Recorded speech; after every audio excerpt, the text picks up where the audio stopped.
Welcome back guys to another tutorial for the shock assembly. Now we are going to sketch the washer and the bolt, the hexagonal bolt, so given the following dimensions. So I'm going to launch my ProE.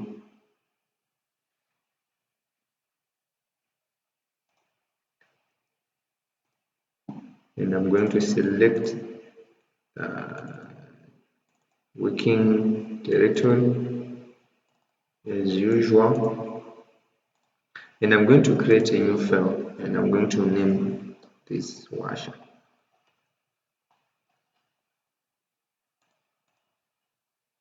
Here always remember to use millimeters.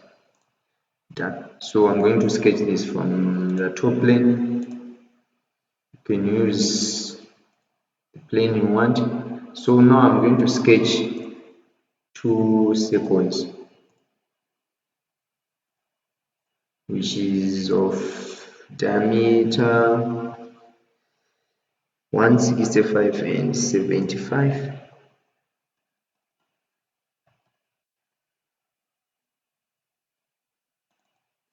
This one is going to be 165.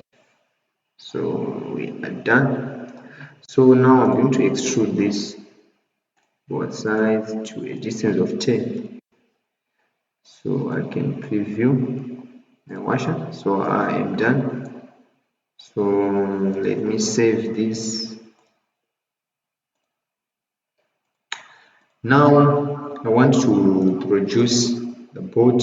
So as usual, I'm going to set my working directory first.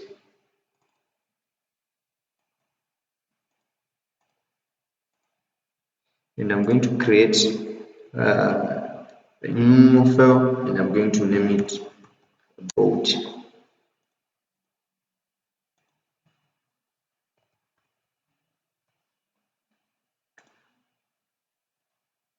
So first I'm going to sketch this part of the bolt, which is the hexagonal bolt head, and then I will produce this part. So just like we did for the self-locking nut, we are going to use the same method for the hexagonal bolt head.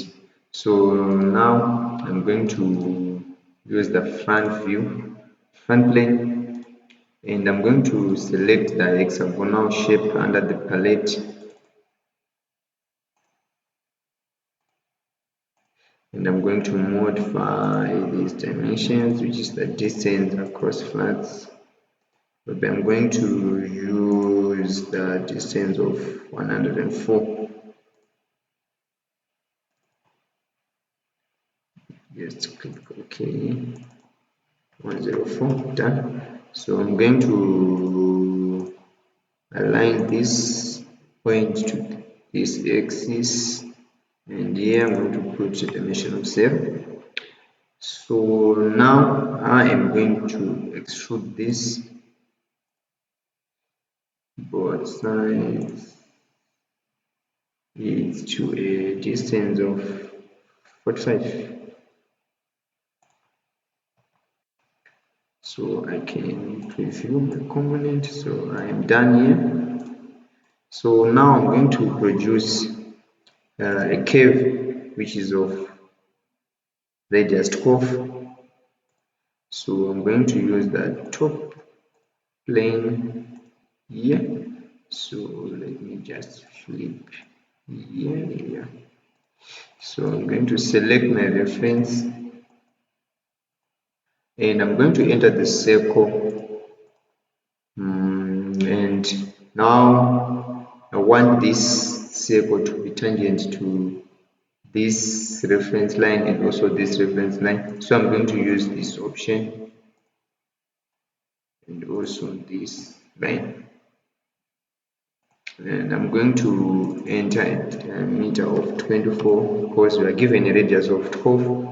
And I'm going to select the center line and produce a vertical line and also a horizontal line, and I'm going to remove this material, and I'm going to enter the line command and produce something like this.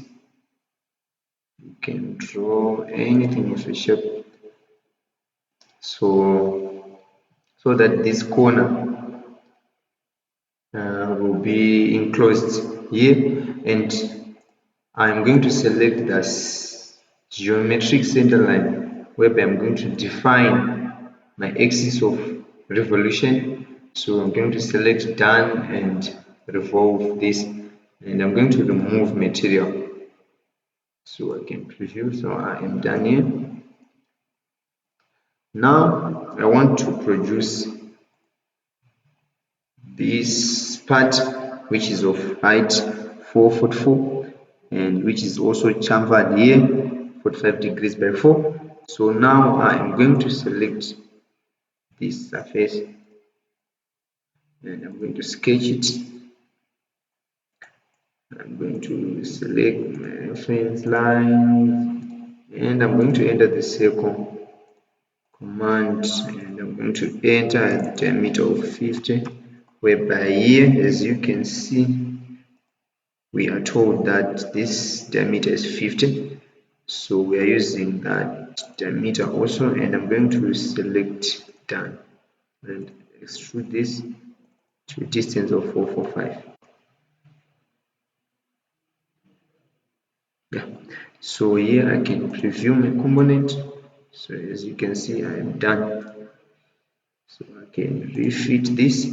Now I want to do chamfering here, so I'm going to select this option for chamfering, and here I'm going to choose angle times d, where I'm going to use an angle of 45 and a distance of 4. Now I'm going to select this edge.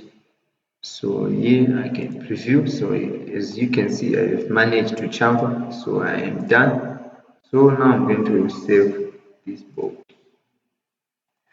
So I hope you have enjoyed.